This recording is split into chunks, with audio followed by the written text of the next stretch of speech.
ரொம்ப நாளாவே கீரை வாங்கி செய்யணும்னு நினச்சிட்டே இருந்தேன்.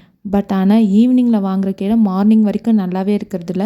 அங்க பார்க்குறப்ப ஃப்ரெஷ்ஷா இருக்கு. பட் வீட்டுக்கு வந்து கொஞ்ச நேரத்திலேயே வாடிருது.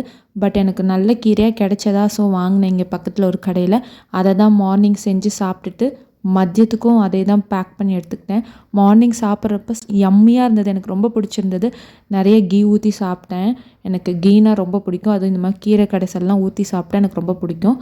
ஈவினிங் வந்தோனே ஒரு வேலை இருந்தது. 7 மணிக்கு தான் வந்தேன். என்னன்னா, என்கிட்ட கொஞ்சம் மண் இருந்தது. அதில வெந்தயமும், கொத்தமல்லியும் போட்டு வைக்கலாம். வருதான்னு பார்க்கலான்னு சொல்லிட்டு எனக்கு தெரிஞ்ச ஒரு ப்ரொசீஜர்ல நான் பண்ணியிருக்கேன். அப்கமிங் வீடியோஸ்ல அது எப்படி வந்திருக்குன்னு சொல்லிட்டு காட்டுறேன். அதுக்கப்புறமேட்டு இருந்த பால்ல வந்து நான் வந்து இஞ்சி லைட்டா போட்டு, ஏலக்காய் போட்டு இன்னைக்கு டீ வச்சு குடிச்சிட்டு ரெகுலரா குடிக்க மாட்டேன். ஆனா சூடா இன்னைக்கு டீ குடிக்கணும் போல இருந்தது.